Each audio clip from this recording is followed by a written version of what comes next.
as the Tibetans would say, but we could say state our purpose for our being together for however long today, is to listen with an open mind. But to listen for what? To listen not just to be entertained or whatever, but to listen for advice. If this were cooking class, you know, if I just raved on about how nice cakes are, but you could never get any recipe out of it, you'd kind of feel disappointed. So it's all words that I'll be saying, but to try and hear it as advice. Try and hear the implications of it as advice. But then, of course, you don't have to take it. You know, I'm not forcing it down your throat. You can choose whether you use this advice or not, but it is advice. This is the point. And what for? Well, two things. One, how to put yourself together, become less neurotic, less self-centered, less fearful, less miserable, more content, that's the opposite, more courageous, more fulfilled, and therefore more kind and more compassionate. It's kind of logical, really.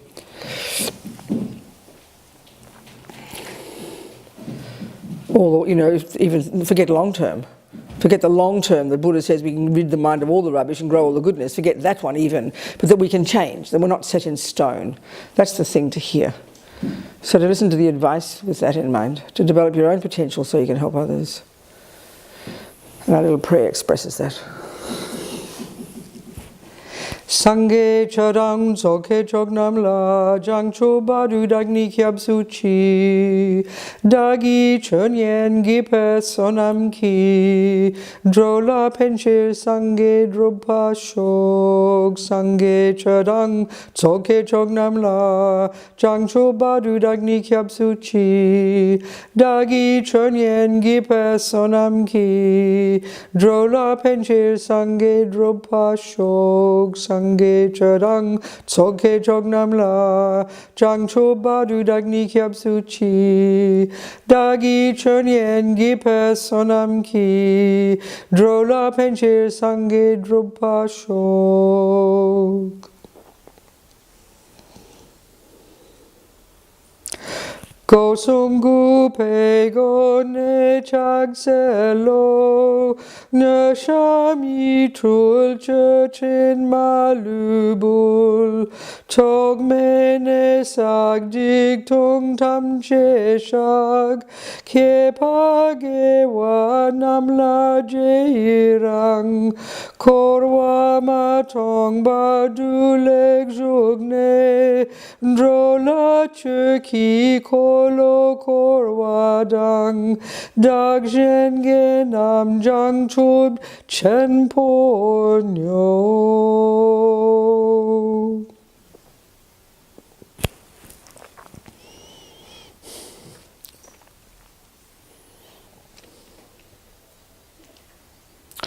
So let's, for 5 quality minutes, just observe the breath. So again, remember the point of this. Just get it really, it's so simple, you know, we make it so complicated. It's not about feeling good. It's not about having a special vision. It's not about making the thoughts go away. It's not about kind of something kind of like that. It's a practical, it's like a technical skill. It's like a psychological skill, you know. It's not religious in any way. Don't think it is. Like a communist could do it. It's a skill to learn to focus the mind. That's it. That's it. So don't make it any more than that. Okay, the purpose of it certainly is spiritual. The purpose of it is to unpack and unravel your mind so you can become this marvelous person who you really are, so you can be of benefit to others. That's the long-term purpose of this technique, to help you do that job. But it's just a practical technique to help you focus the mind. And even just think normally, we can't do anything without focus. If we can't concentrate, we can't do anything. Can't do anything. So the body doesn't meditate, the mind does, but the body needs to be in a conducive position. So remember these main points. If you can be in this full lotus position, that's all the great meditators say that's the best for the subtler energy and for the mind. And it's very stable. You can meditate for hours without toppling over, you know. If you can't do that, then one instep on the other thigh. If not that, regular cross-legged. If not that, in a chair. But if you're in a chair, don't slump into the back. Hold your body up. That's important. Because your mind, according to the Vajrayana model of the physical, of the mental and physical energy, we've got these subtle wind energies coursing through our body in this subtle nervous system, and then these winds are linked to all the different states of mind. So if your body's slumped, then your mind becomes sluggish. Your body's upright, these channels, the air energies, the winds can flow more clearly. So like I mentioned, sort of imagine your whole skeleton hanging on a hanger, and then all the soft bits hanging completely loose, no tension. So sit upright, but then relax your muscles, relax your abdomen, relax your shoulders, but keep the body upright. That's the best combination. So the hands, traditional posture, gesture, mudra is this one, left underneath, right on top, touching, but you can have here as you wish, here, whatever you like. Then your head, slightly tilted forward, chin tucked in, jaw relaxed, lips slightly apart, and the tip of the tongue resting behind the top teeth. And all this is practical. The yogis have found that if your tongue is resting up there, you don't dribble, it's very practical. You don't have to swallow the spit all the time.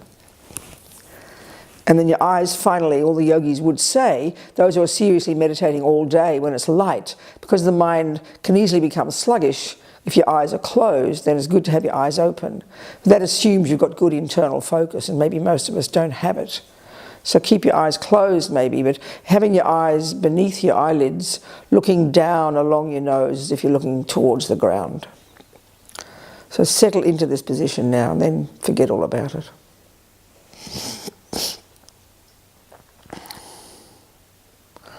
So that's the first piece of information. The second piece of information, try and get the sense about your mind. We say, I am watching my breath, I am watching my mind. Just don't say it like that. It's, yes, you are in general, but what part of I? Well, your mind. What part of your mind? It's got bits, and they're all different thoughts. So we need to be very specific, and we need to comprehend our mind. If we, so there's one part. The simple part here that's doing the job is paying attention. Intention is the first one. I will watch the breath.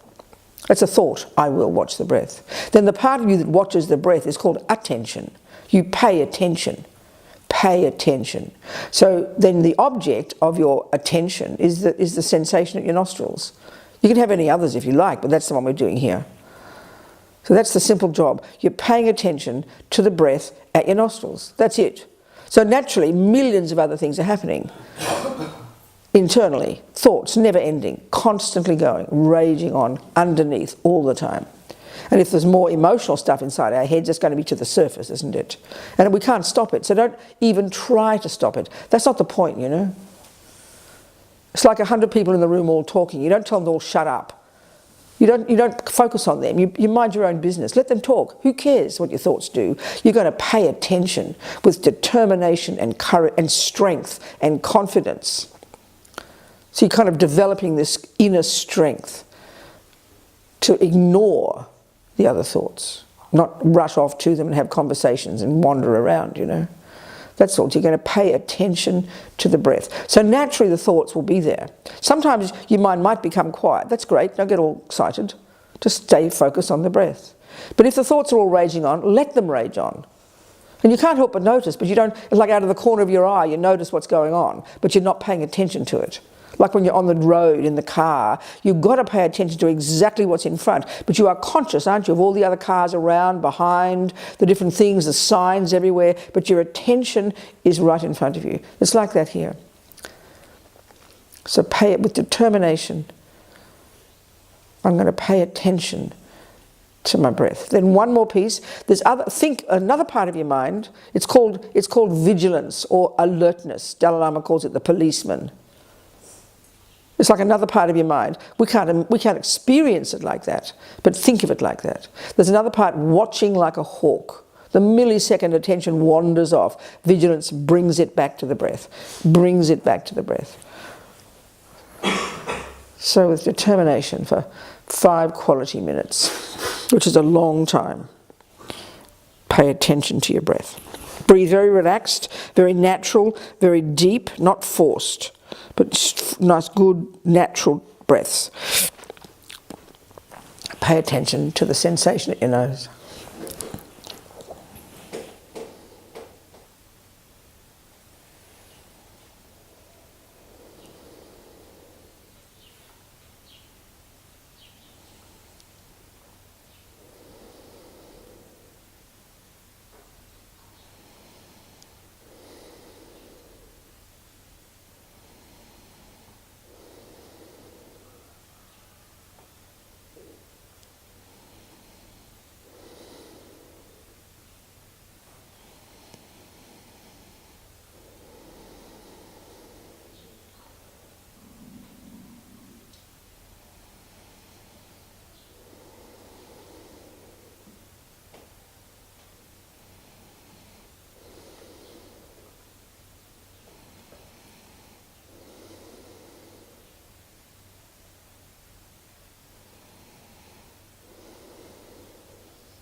Just the breath.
Just bring your mind back to the breath.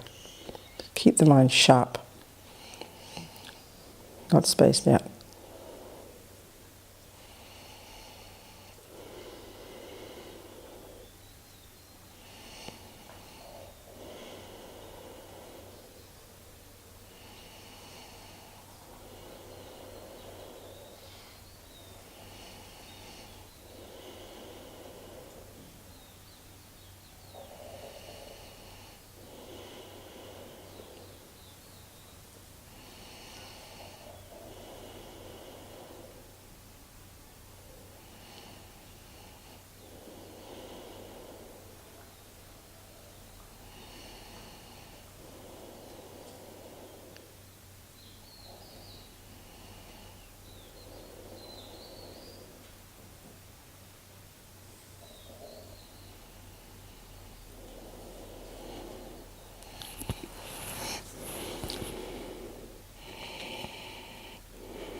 So relaxed now.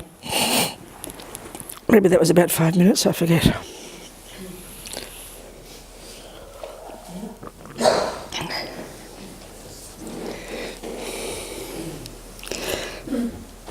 So the sign of success isn't that you feel good or something like that. Like if you go to the gym, the sign of success is not that you feel good, I promise. It's almost the opposite. Because it means you've done, you know, if I'll keep coming back to you. Where is she? She's not here. Melanie, boredom. No, Melanie's not here today. Huh? Oh, that's fine, yeah. Okay, whatever, anyway. Okay. Any questions about that? Just that technique. Are you sort of clear what you're trying to accomplish? Huh? Okay. You see, in the long term, of course, the long-term goal, like this is when you go to the mountains, you give up sex, drugs and rock, and you go to the mountains for several years and you'll get all the way through to the 9th stage of it, which is this subtle level. That's the long-term goal. But this is a technique anybody can practice at any time. And again, remember, it's not a relaxation technique. It's not an alternative to a pill. And it's not to make all the thoughts go away. That's not the goal. The goal, what you're doing, the job you're doing is learning to focus. The job you're doing, which means to keep your attention clear at any given time. But what happens, and this is really clear to us, what happens is, you see, because we have all this attachment and the fears and the anger and the depression, we're like little sensitive little birds. The moment a distraction comes, we jump to it. We can't keep our mind on one thing. We're like babies, we're like children actually, because we haven't trained the concentration. We haven't trained our virtue, basically, because delusions get very upset very easily, and it's mostly attachment. So as long as nice things happen, we can stay focused. But the moment an unhappy thing comes along, we get all distracted and upset, and we run to it, and then we call it this and criticize it, and something else happens, we criticize that. Like, look what happens if you're driving along and a big noise happens, or you're just sitting quietly and a big noise comes. We're shocked, and then we get angry. Because it's not what attachment wants. So the training, it's almost like a good training, is to, turn the music on really loud, or get people, or go to a busy room where everybody's shouting and try and do your focus there. That's a really good exercise. Because the tendency is to want to make all the noise go away. Shut up, I'm trying to meditate, Silly. It's the best place to meditate. Go to the pub. Go to the rock concert. Then try to meditate. Then try to focus. That's really good training, To keep your mind focused on one thing, to not follow everything that comes. That's our tendency, and that's the tendency of attachment. It's this complete junkie that wants to rush here and there, So there's no stability in our mind. And that's why emotionally there's no stability. Because attachment's like a little kid who only wants nice things. So it's a really practical technique. And so almost the immediate benefit, the immediate benefit that will come from this, we might never in this life get very much concentration. We might never even get past, even to the first of the 9 stages, the way they describe it in the texts.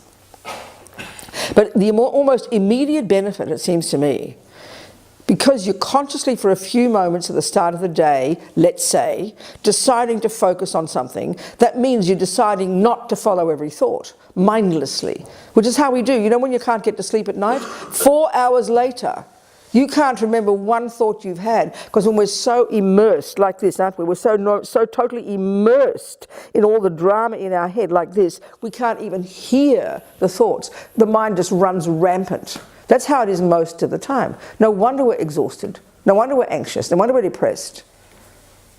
So to start to even decide not to follow the thoughts and to be conscious, alert, and watching this one thing, it can't help but sharpen your mind. But the other advantage is you start to you can hear. You're stepping back a bit. You're not here. You're here. So you can't help but hear the thoughts. Out of the corner of your eye, if you like. You don't pay attention to them, but you can't help but hear them. Do not think that is bad.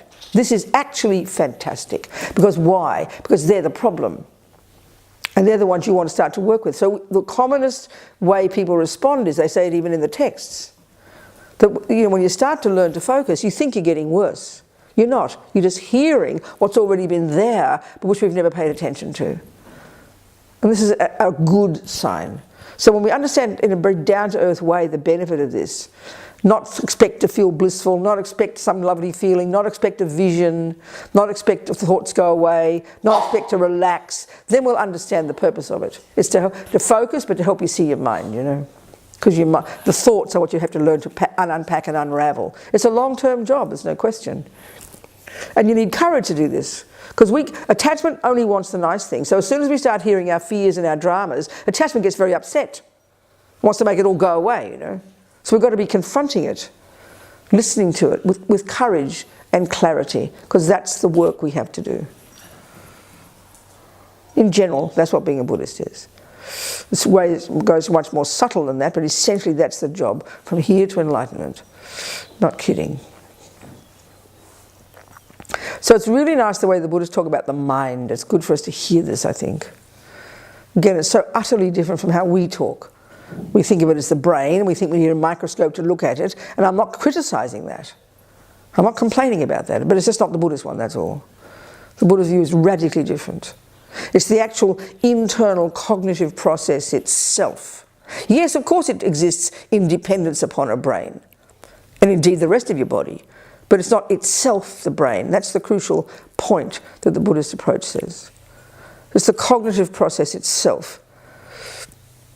So the way they talk about how the mind works, it functions as a mirror. As a mirror. Things appear to us. They talk like this. You know, the things out there, the world out there, isn't it? There's me here with my consciousness, and then there's a world out there that I cognize. So everything out there, as Rinpoche says, you know, appears to us, appears back to us through the, you know, reflects back to us in our mirror. Our mind is like a mirror, and clearly, if your mirror is dirty or messy, then what appears back to you is distorted by that, isn't it? If there's a tree on the bank of a river and the water's utterly still, the tree is reflected accurately, isn't it? But if the water's turbulent, then the tree looks all crooked. Well, that's the thing. We're seeing everything through the reflection of our own mind. So if the mind is turbulent, then the world appears through that. It kind of makes sense, you know. Let me just read again Lama Yeshe from his book. Oh, somewhere. I've got it. Oh, there it is. Sorry. Thank you, darling. I've got to plug in my iPad because it's running out of power, so hang on. There's this book I've been working on now for a while, and I've finished it now, and Wisdom's got it. They're going to publish it next year. It's just called Maha Mudra, Enlightenment in One Lifetime, which gets us all excited. And it's actually a more difficult technique, but on the first surface it seems much more simple, you know. It seems more simple. Okay.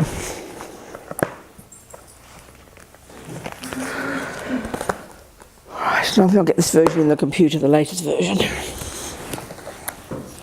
Right. And I want to also read you from Lama Zopa's book about the death thing too. We're going to talk about that today. We'll get some, yeah, okay, Maha Mudra.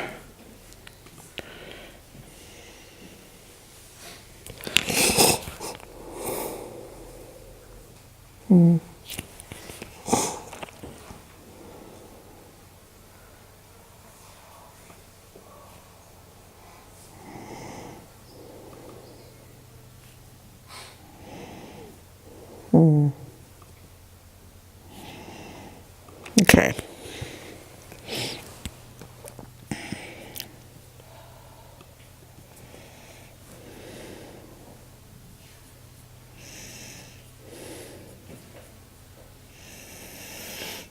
Okay, I'll read chapter 1. Maha Mudra is beyond words. Okay. So according to Tibetan Buddhism, Maha Mudra is one of the most advanced teachings of the Buddha. Maha Mudra in Sanskrit, Maha means great, and we can translate Mudra as seal. When you lend me $100, we make a contract and we seal it, don't we? It shows, next year I have the obligation to pay you back. You have the document as a guarantee. However, this seal, this great seal, is not an artificial seal made in a factory. It exists in all universal phenomena, including sentient beings, non-duality, non-self-existence, emptiness. We began to talk yesterday, is the nature of everything that exists. This universal reality is the Great Seal. Non-duality is not made up philosophically. It exists. It's the nature of how things are. Whether you accept it or whether you deny it, it doesn't matter. If I say, oh, I don't believe there's an earth, I don't believe there's a sun, who cares? Even though I reject the existence of the sun, I'm standing in the rays of the sun. Even though I deny the existence of the earth, I'm standing on the earth, okay? This reality of non-duality is the inborn nature of all phenomena. There's no way out. It exists equally in all things, organic, non-organic, permanent, impermanent, including all beings. It's always existent within us, and the name we give it is Maha Mudra. And the trouble is we totally believe in the exact opposite of non-duality. We grasp at a dualistic me, a self-existent, real, separate me. We've been grasping at it since we were in our mother's womb. In fact, the belief in this simultaneously born ego has been with us since beginningless time. Every sentient being has it, every ant, every dog, every human. It's beyond intellectual. This primordial belief in a separate me then creates the concept of other, and from this comes the evolution of all of samsara. So we must knock out this hallucinated vision by realizing Maha Mudra, non-duality. The realization of Maha Mudra cuts the wrong conceptions and destroys the nuclear energy of ego. This is revolutionary, more revolutionary than any political idea, and it brings you totally beyond fear. Maha Mudra is the antidote to fear. So beautiful. Perhaps you're thinking that if Maha Mudra is about the universal reality of emptiness, and you've heard it many times before, well, you're right. The teachings are not so different. But the unique approach of this presentation is the emphasis on meditation, on how to experience emptiness, rather than explaining what it means. The particular characteristic of Maha Mudra meditation that makes it such a powerful method for knocking out the ego, for realizing non-duality, is that the object of meditation is the clarity of our own mind. By becoming quiet, we can purify the grosser levels of our consciousness, all the dualistic thoughts about good and bad, the worldly superstitions, the artificial concepts, the negative thoughts. This creates space.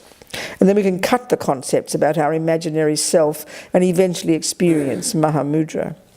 In my opinion, this is a super incredible method, and we're not talking philosophically. This is the experience of the Maha Mudra lineage lamas, all the great yogis and yoginis. They all realize Maha Mudra in meditation. In the process of practicing Maha Mudra, the intellect is the enemy.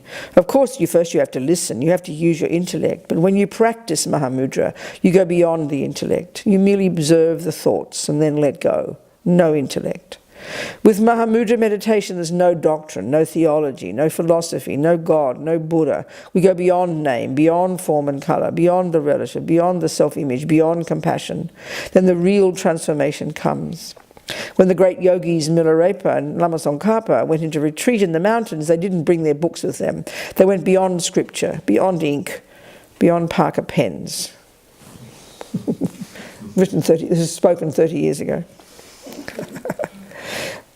36 years ago.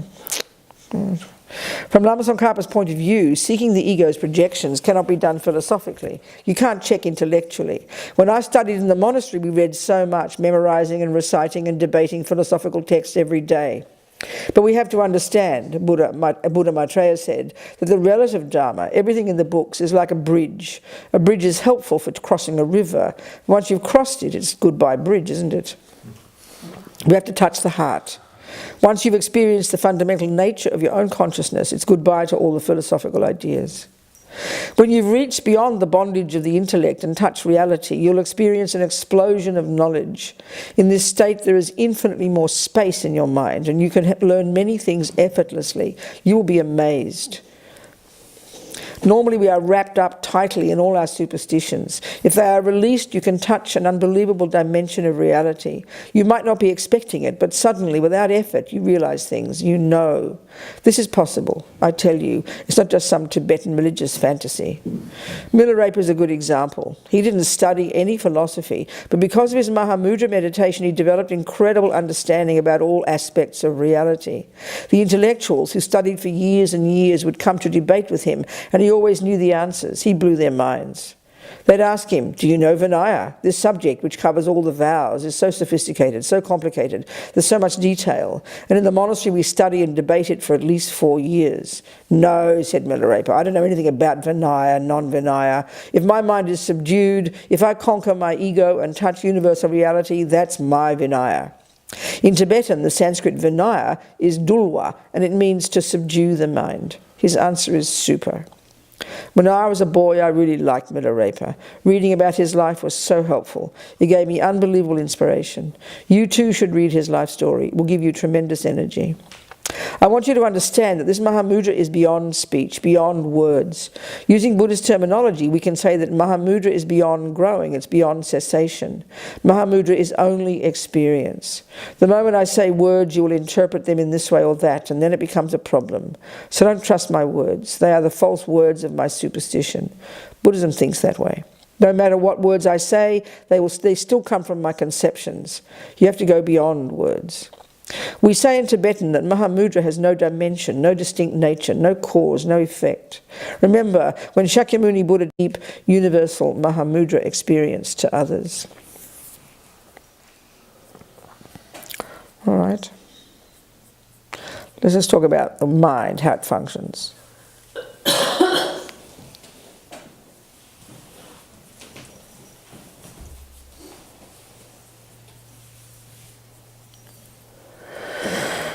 All right.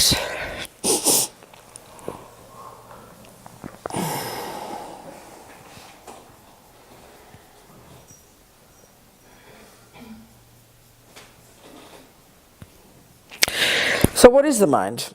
What are its characteristics? From the Buddhist point of view, consciousness or mind has no substantial or physical characteristics. It has no colour, it has no form, it's like space. It has a clear nature, clear light nature. In Tibetan we call it Shelsig Rigpa. It means clear, and then to be aware, to know. So, you know, normally when you, certainly when you have to go into, when we just go into more detail about the way things exist in this emptiness business, so-called Maha Mudra, we just touched on it yesterday. All the stuff we've talked about so far leads to this one. Then we have to, have to be very analytical, because the Buddha says these delusions are so primordially deep in the mind.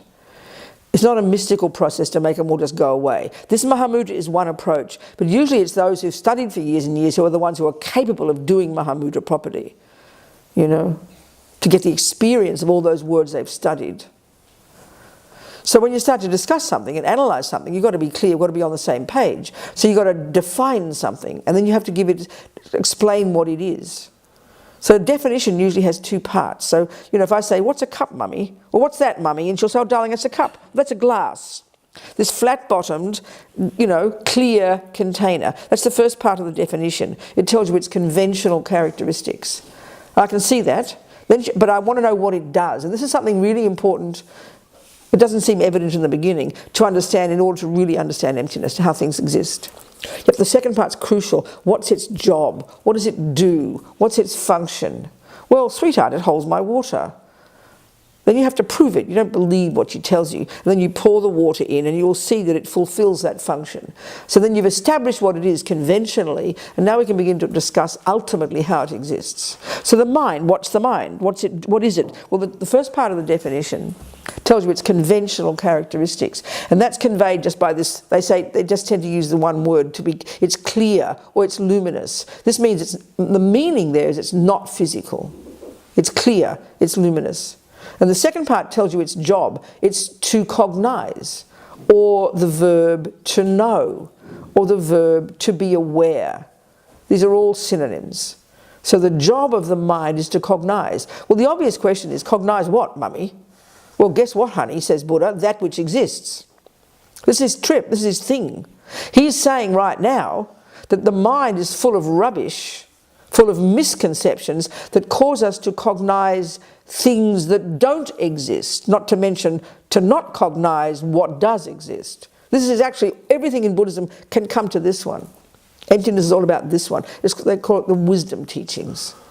Finally, what Buddha is saying is suffering comes from not being in touch with reality. And what causes us to not be in touch with reality is the nonsense in our minds, the turbulence in our minds, that then, given that the mind is to cognize, its job is to cognize, but right now, because of the pollution in it, the delusions in it, it's cognizing things wrongly.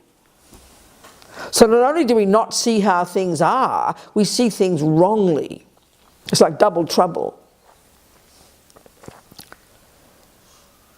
So the job is to work on understanding the mind, recognizing its contents, establishing clearly the neuroses and how they're neurotic and how they misconceive, and then slowly learning to use logic, especially in more subtle meditation, to unpack and unravel those lies, those misconceptions. There's different approaches. Maha Mudra is one approach. But finally it all leads to that, to the experience of it. So we have to define, so the mind is that which is clear and that which cognizes. And it cognizes like a mirror. I'll say what Lama says. So mind sees things like a mirror does. Its function is to reflect back to us what we perceive. However, if a mirror is not clear, if it's dusty, let's say, it can't reflect accurately. And if consciousness is not clear, it can't cognize accurately. See, this is what the Buddha's saying, and we can kind of see it if we're intelligent enough. But mostly, most of us live our lives seeing what's out there, but we don't realize our mirror is reflecting it back crookedly. And we're looking in the water, we see a crooked tree, we believe the tree is crooked. We merely look at the reflection, and we never think that our mind is the problem. We always think the thing is the problem. That tree is crooked, we'll say. We don't realize our mirror is dirty. This is the powerful point that Buddha's making. Again, like I keep saying, Buddha does not own these ideas. I would suggest he's intelligent enough to have observed them, that's all. That's there for anyone to see. He doesn't own this stuff, he's not a creator. He's an observer, like a scientist. And I'm not kidding when I say that. It's crucial we understand that that's the difference between the Buddha and, say, the creator business. Utterly different from that perspective. I'm not criticizing. You can have faith in God, I'm not complaining. And the Buddha just gives us his methods that he used to see things as they are, which is the cause of happiness and the cessation of suffering. That's the reason. The reason to get clever and see things as they are isn't just to pass your exam in philosophy and get clever, you know, which is the function, unfortunately, of our intellectual knowledge in our culture. We fill our heads full of knowledge. Clever buggers, you know, as we'd say in Australia. But it doesn't touch our experiences. We go home and beat up our boyfriend again. What's the point of a head full of knowledge if it doesn't affect your experiences? It's bizarre, you know.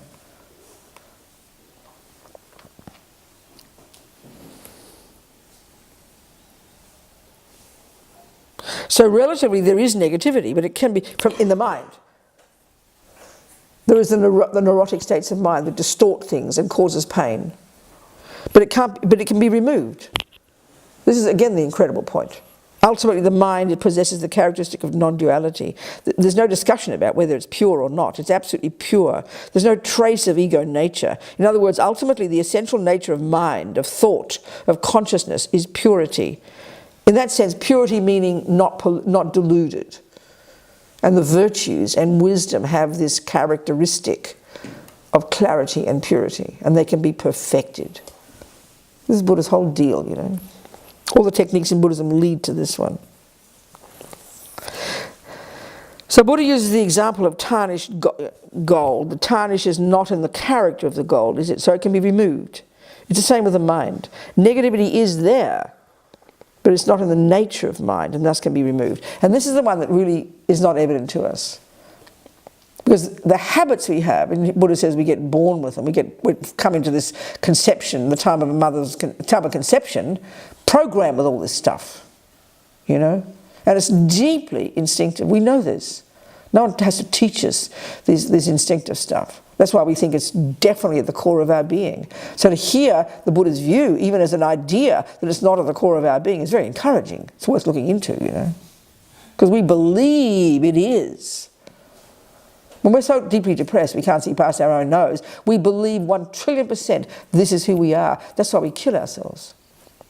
When we're so raging angry, We believe that horrible boyfriend is what he is. That's why we kill him. Everything appears so solid and real to us because it's so ancient.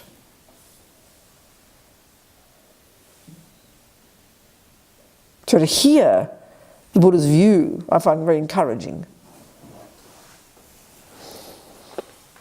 He might be wrong. You're going to have to find out.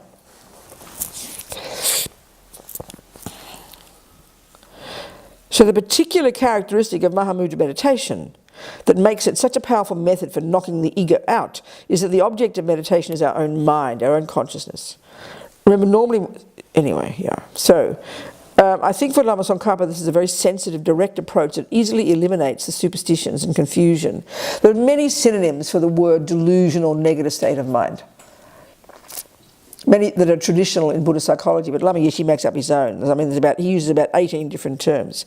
In his efforts to communicate with us Westerners, he's very creative. So even though the mind itself is still relative reality, using it as the object of meditation easily leads to Maha Mudra, the realization of ultimate reality.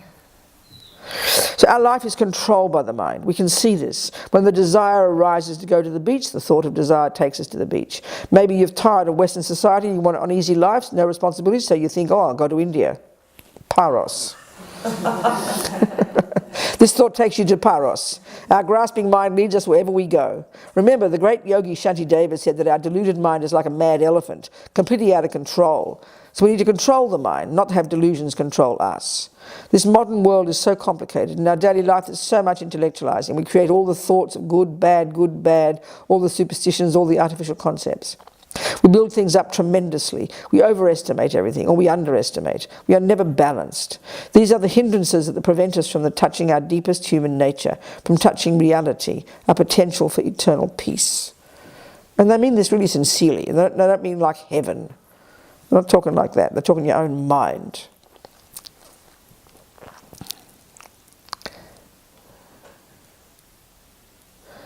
Fundamentally, there are two things. Our consciousness, the subject, the mirror, and then the sensory world of phenomena, the objects, things, people, sounds, smells, and so on.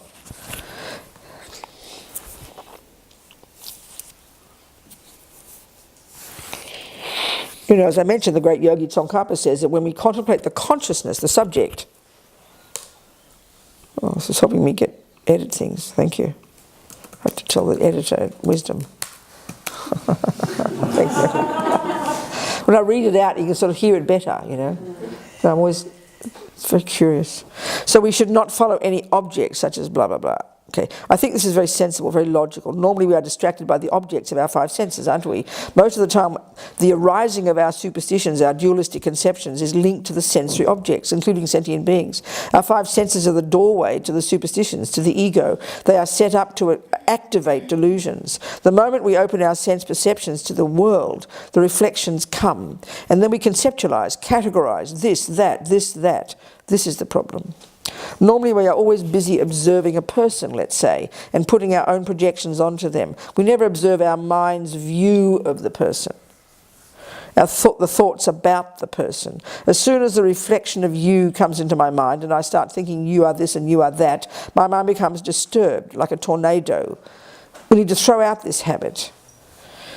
When our emotions are strong, instead of focusing on the object, the person, we should focus on the mind itself, because feelings are just the mind. They are coming from thoughts. This is the essence of the Buddha's point,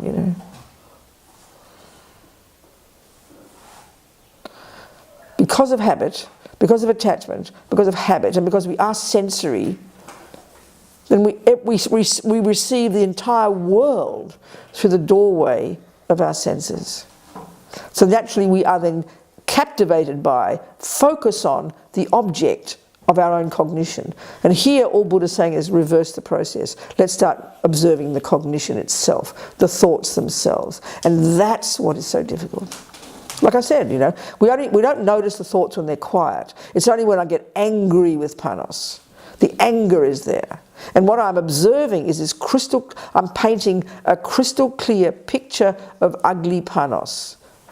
And then I believe, it's true.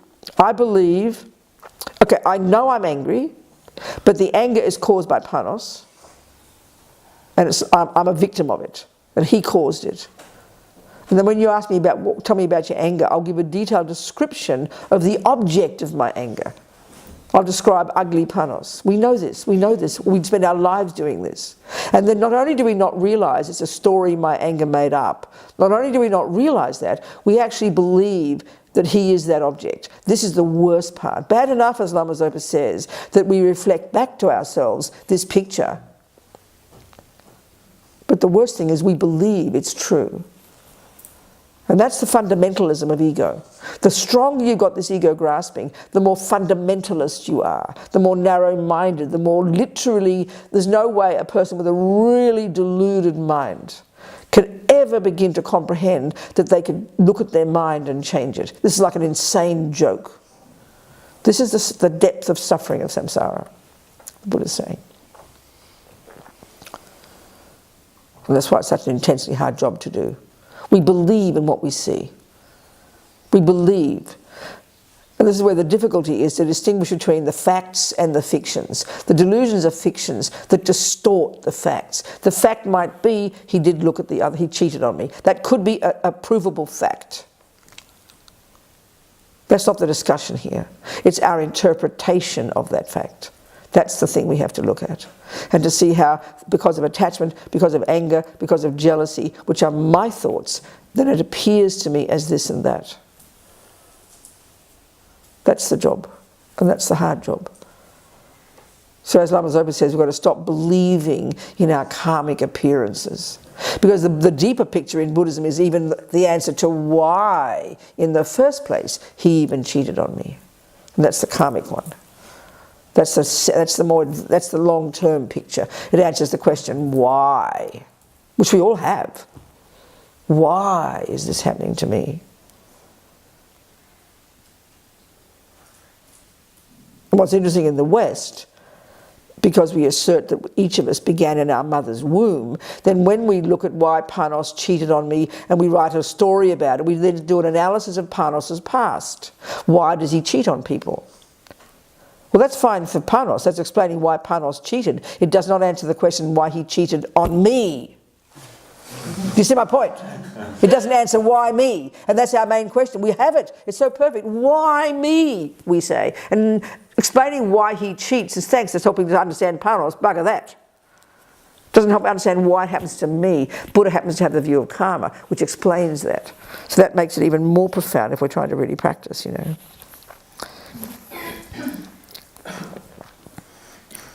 So stop believing in our karmic appearances. And this comes down to emptiness. It's kind of profound. So instead of making our, you know, okay. So also we're always changing our, never mind. Oh God, I'm full of faults. I'm seeing so many things here I want to change. God, it's too late. Not too late. It's okay. It's all right. So okay. So instead of making our mind busy with dualistic judgments about the person or the other external things, we need to simply keep our mindfulness on the subject, on the mind itself. So when we meditate, we just watch the thoughts. This is the first stage of the meditation. Instead of the breath, you'd watch the thoughts, okay? The first stage. And this gradually leads to experiencing the clarity of our mind. Be busy with that. This is a perfect way to be content, to bring satisfaction. It is super. Okay, so there's different things here, okay. We hear a lot about this one of being mindful, observe things as they are, don't intellectualize, blah, blah, blah. But we can end up turning that into becoming an idiot. Don't misunderstand it. Okay, so one way we understand mindfulness or concentration that is partially correct, but then we mistake it afterwards, is you just got to observe things and not have an opinion. That's correct. That is correct. The first step to get concentration is you don't get involved in all the dramas, analysing things. You simply watch the breath and you observe the thoughts. That is true. You don't intellectualise. But to think that that's all you do is completely insane. So it's like the reason you want to get the focus in this first mode, where you don't do any intellectualising, the reason you want to get the focus is so that you can do the real job, which is in the second mode of meditation, which is where you want to get insight into things. You want to understand things. and unpack and unravel. That's the real purpose of all of this.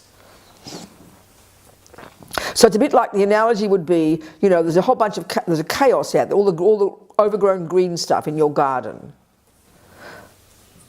Well, in order to do something about it, you've got to have some concentration. If you can't concentrate more than a second, you can never do anything, could you? You could never know you can never do anything. So you've got to get some concentration.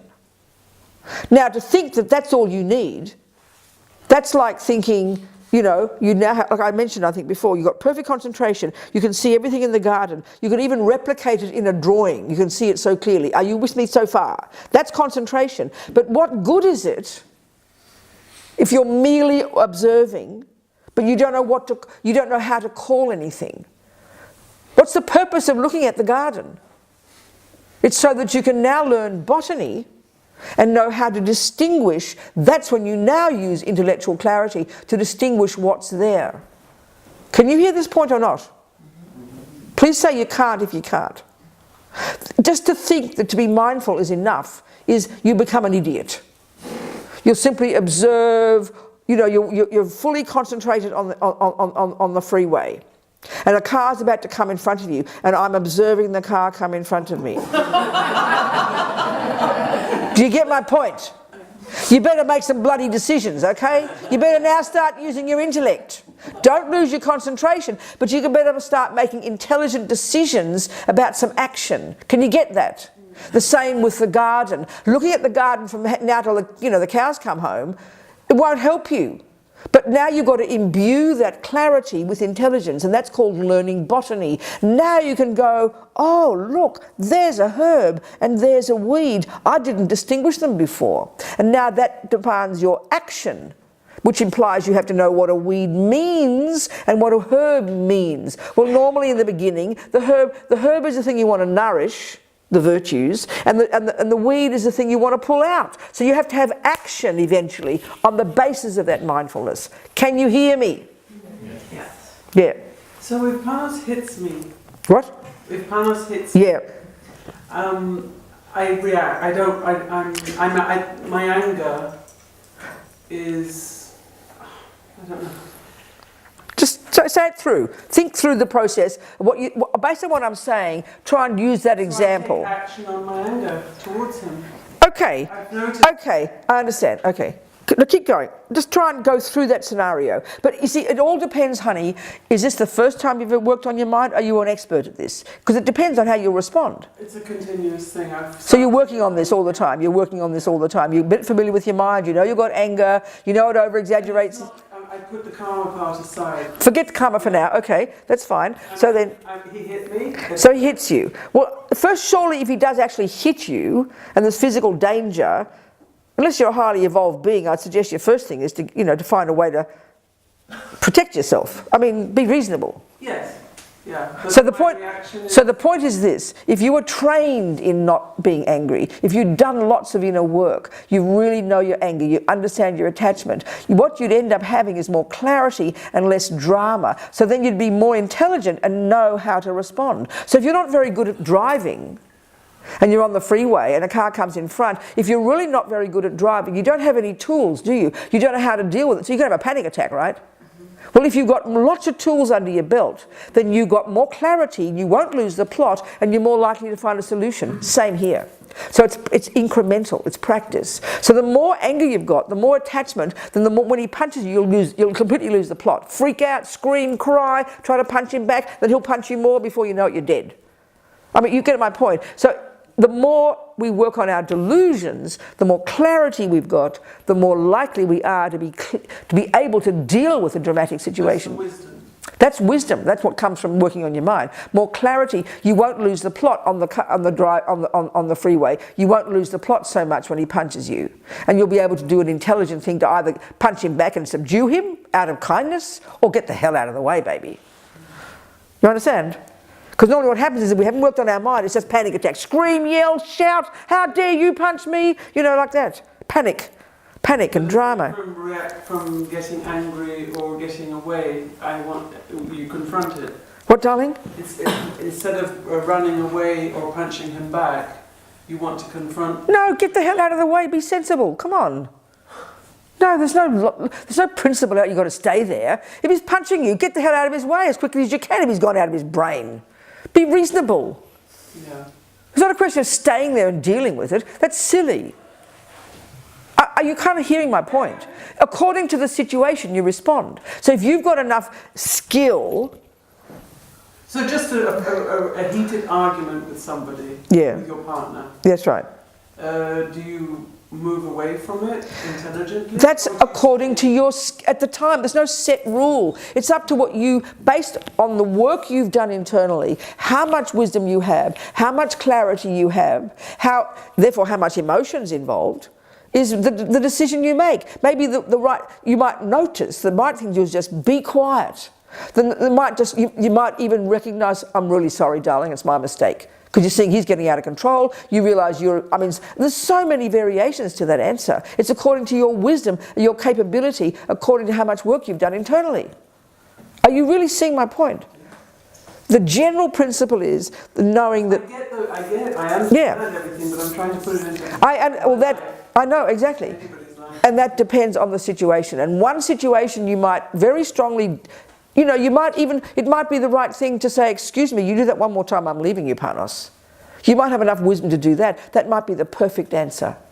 But as long as victim is there, victim is ego, then you'll never do the right thing. So the less victim, the more intelligence. The more intelligence, the more clarity. The more clarity, the more likely you'll be able to do and say the right thing. The more attachment and anger, the more neurotic, the more miserable, the more victim, the more pathetic, the more drama.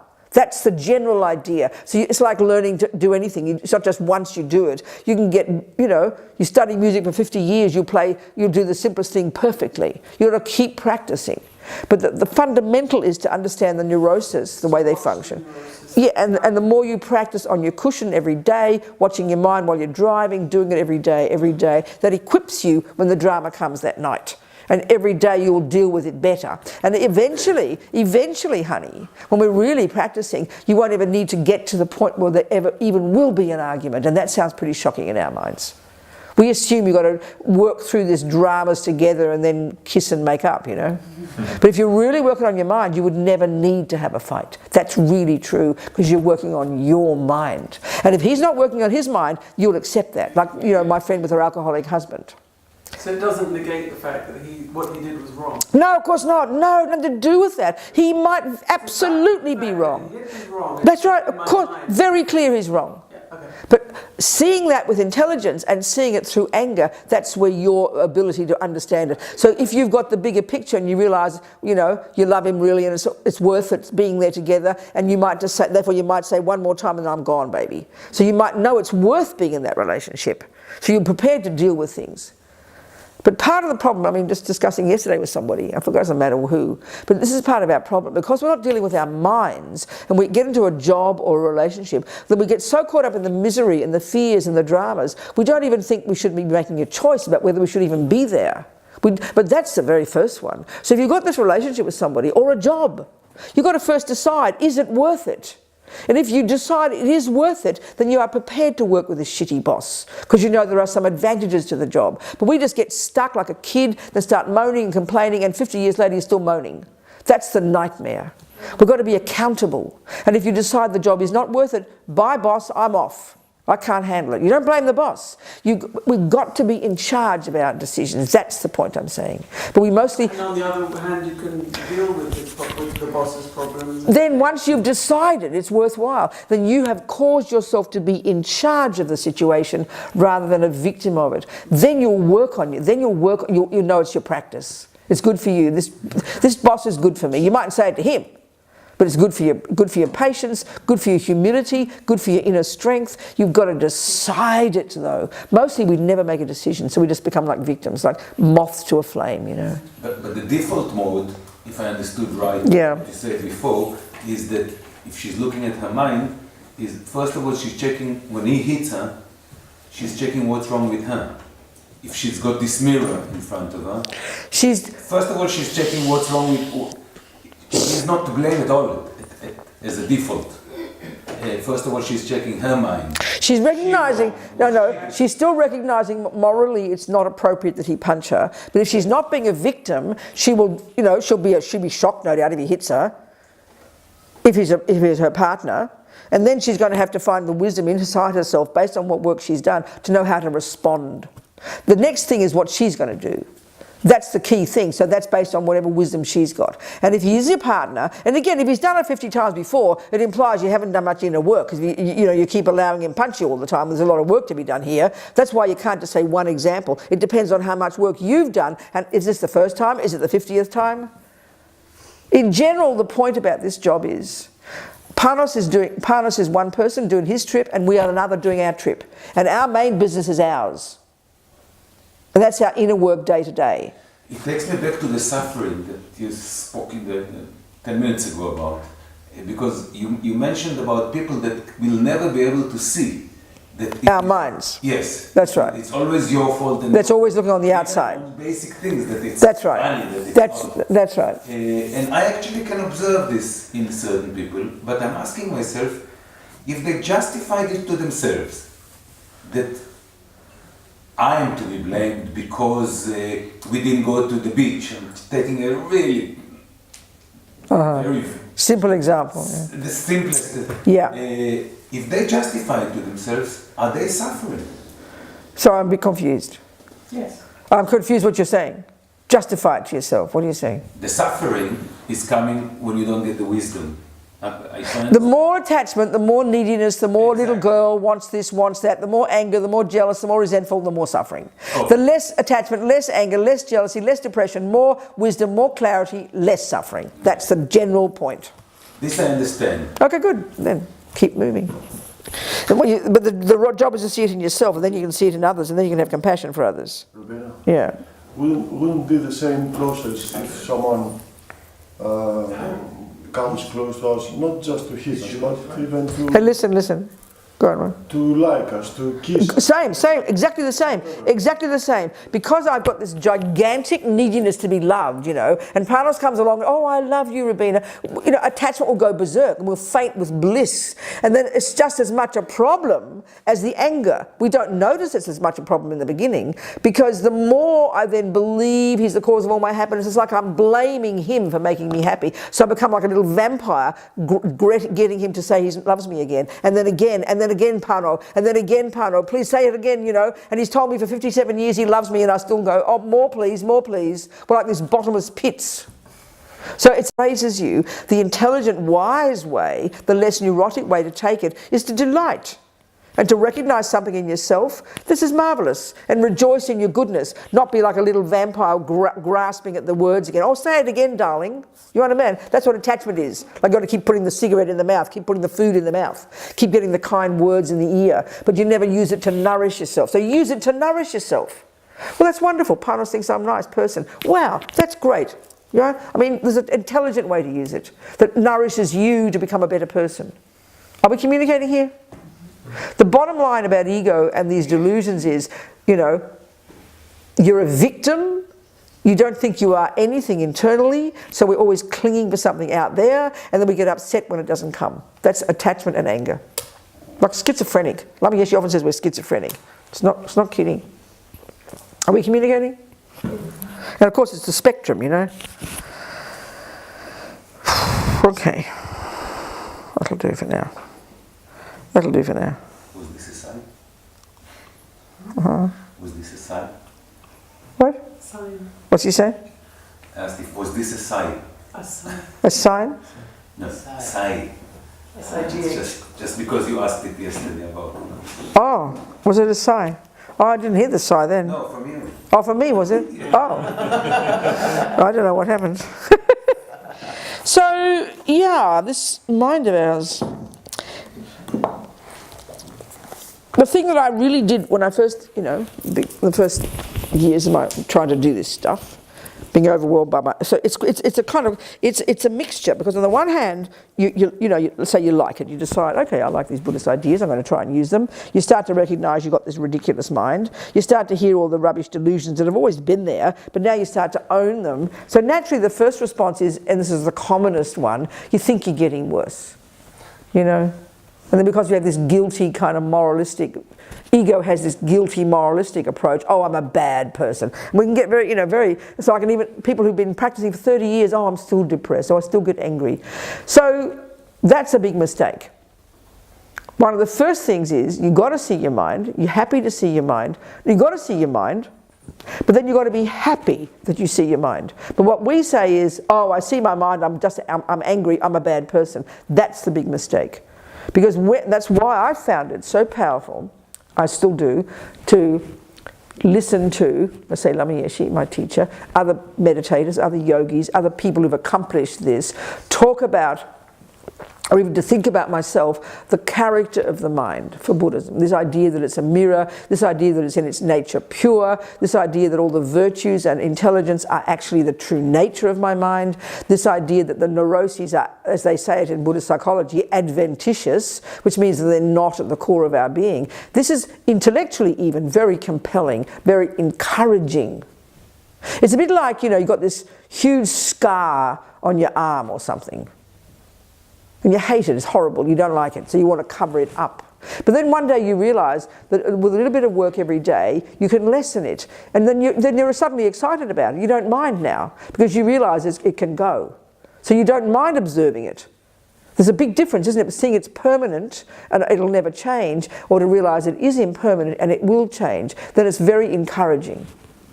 Then you can look, then you can imagine the end result. So you can kind of be energized by that. So then you're more happy to observe this ugly scar and work on it, because you know you can change it.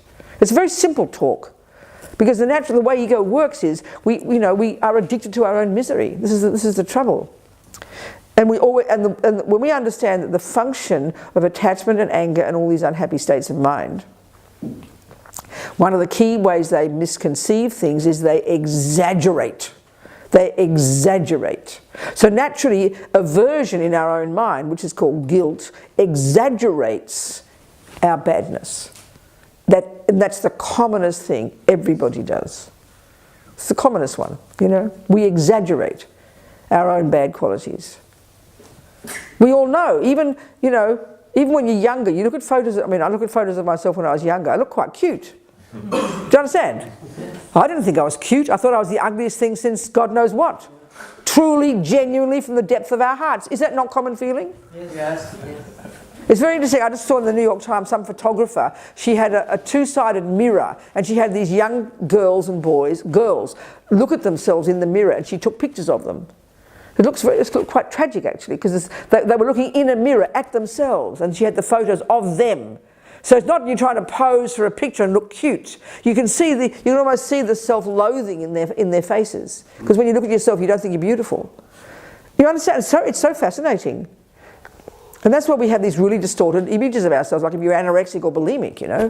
You really believe you're fat and ugly. It shows that it's conception. It proves our mind makes up a story, like the fisherman. The mother went fishing with him. She saw the fish flapping in the boat. He's been seeing the same fish for 20 years, but he never saw suffering. This is the proof of the point that Buddha's making. Our mirror is distorted. Our mirror is distorted, and it reflects back to us the yuck in our own mind. So you see yourself through the lens of your own self-hate, then of course you look revolting. And we believe this 1 billion%. This is the tragedy. Bad enough you see yourself in a bad way, but you believe it's true. That's the killer. And that's why at least the first step, realize that what you're seeing, even in relation to yourself, forget other people. Realize you're seeing yourself as ugly. Realize you're exaggerating your badness, but at least start not believing it. That's powerful. That's the first step. Because Buddha's saying for so long have these delusions been in our mind, that not only do things appear wrongly to us, but that we even believe it's true. We even believe it's true. That's the part that's the killer. And that's a powerful first step in changing. See that you see yourself as bad. See that you believe Paros is the worst person since the universe and is the cause of all your suffering. But at least recognize you're exaggerating. At least that much. Our mothers would tell us, you're making a mountain out of a molehill. Our mothers have all these wise statements coming back from their grandmas and God knows where, from some wisdom somewhere, you know. Making mountains out of molehills is exactly what these delusions do. But we get sucked into them straight away. Nothing in the universe, like if I'm jealous, as I told you, and Panos says, no, I didn't actually do anything, Robina, and they say he's telling the truth. I should say, oh, great, Panos, oh, what a relief, you didn't look at her. I'm so happy, darling. No way will I say that. I will believe it until I don't know what, I'm exhausted, you know. Because the irony of ego is like rock solid. It's just, we should be, it's astonishing how it works. Like I said, 27 people could tell you you're a nice person. You won't believe a word. You're hungry for them to say it again. Hear this. But we won't believe it. And we should be fascinated by that. But one person even says the slightest wrong thing about you, we will believe it 100%. It's very fascinating. So the irony of ego is its self-loathing. The irony of ego is its self-loathing and fear and panic and drama. And we really think, if we think about it properly, the aim isn't to feel guilty because you've got it, it's to break your heart with compassion for yourself. That really should be the first step, to realize how much this is causing us so much pain, you know. Not kidding. Then you can afford to have compassion for others. So compassion, you know, now we're discussing the word, let's look into this. This is a more advanced, actually. The Buddhist idea is, you know, okay, if we look at this business called the Four Noble Truths, like I mentioned, there's 4 ways of seeing the world in terms of suffering. There is suffering, there are causes, you can get free of it, and the methods of how to do it, which is a simple way of presenting what we've all been talking about, in a casual way, you know. So, the 2 wings of the bird, wisdom and compassion, this is the wisdom wing. So when you got that down for yourself, then you recognize what suffering is, even just the first 2. The first kind of suffering, remember, is the gross kind, the obvious one, when the bad things happen. But the second one, the more nuanced one, the honey-covered razor blade one, is when we even get what we call happiness. Because the very thing that causes the happy feelings, the delicious boyfriend, the delicious cake, is eventually the very thing that triggers the suffering as well. This is the simple way to say the second kind of suffering. And we know it's true, although it's so painful to hear it. The very thing that you believe when you're in love with Panos, when attachment has gone mad in the beginning, and you only see divine Panos, and you've got this entire story in your mind, you know. I always use poor old Nicole Kidman, like I mentioned. When I read this interview when she was still with Tom Cruise, she said, we will be together until we're 80. So there's a whole series of things going on here. This is the lies of attachment, okay? We'll get to this and then we'll get to the suffering one, the compassion one. So what's in your mind? You know, that they meet. Okay, they meet. So that clearly means from the Buddhist perspective there's a strong karmic connection. Like Romeo and Juliet, they bump into each other again, kind of recognize, you know? And as they said, they didn't fall in love, they fell in lust. That's how they said it. This is often what happens, right? The lust is so delicious, isn't it? So they fell in love. So naturally, they each appeared utterly perfect to the other. This is the joy, the bliss that does come. I'm not saying seems to come, but that does come from connecting with an object of attachment. It does, in fact, trigger immensely nice feelings. This is really clear. That's why this is a bit of a minefield to understand just why attachment is suffering. Because on the face of it, it seems exactly to us the opposite, that it's the cause of happiness. This is the logic of it. When you get the cake, it triggers good feelings. How can you say attachment is the cause of suffering? It feels evident to say that. But it's a honey-covered razor blade. So the point is this. Okay, so there's Nicole and Tom. Fall in lust, get together, get married, you know, adopt their kids. And then this is the thing, we've got life. So you have your bubble of your own life, don't you? So what's happening here is, because attachment's getting what it wants, so whether this is just your own little house, and you've got your house there, and your things, and your dog, and your cat, and your job, or whatever, then, you know, attachment is getting what it wants, so you naturally take it for granted. And then what you do is, because attachment can't stand not to have that thing, then the other delusion in our mind that takes over, one of them, is seeing things as lasting forever. There's a very strong impulse in us, because attachment is this junkie that wants the nice things. Once we get the nice thing, the hubby, the house, the job, whatever, then another delusion takes over, because we can't bear the thought of not having it. We then put another lie on top of it, and we think it will be there forever. We assume, even right now, think about us. Maybe we've got a home to go back to, right? Every one of us, if we think about it, we believe with 100% scientific certainty that the home will be there when we get back. Now, all we've got to do is read news reports of lots of people who went back home and it wasn't there. You understand? I mean, that's just one example. It burned down. There was an earthquake. I mean, we know these things. But because this delusion of believing things are permanent, and the things we believe are permanent in this case is the things that we can't bear to lose. That's why Nicole said, "We will be together until we are 80." She said it with absolute certainty. That's the believing it's permanent, and that's the feeling we have in us. So when I'm falling in love for the first time, you've got this novel written, and it will last forever. We even say the words, "Finally, I have found happiness." That implies it will last forever. That's the yearning in us. We want that so badly. And that's why it's so devastating when we realize the simple fact that the very thing that is triggering blissful feelings in me now is the same thing later that triggers anger and jealousy and pain. This is a logical, provable fact, but we can't bear to think about it. So not only are we exaggerating the cake or the person's beauty and their role in our happiness, but we make it permanent. And then it's utterly shattering to us when it changes. So Nicole, then he did leave her, and he left her for who? For Penelope Cruz or somebody, wasn't it? I remember. And she said, actually the next sentence she said at the end of the article, I remember, she said, "We will be together till we're 80. Then she said, "And of course, if we won't be, I will be devastated." Well, at least she acknowledged that it could happen, which was good, it was intelligent. And she indeed was devastated. Now this is also the point. Suddenly the bubble of attachment burst, the lie of permanence burst, and she was in fact devastated. She fell down to despair. Then look what happens. Now you think that's permanent. You can't see the light at the end of the tunnel. That's why you kill yourself.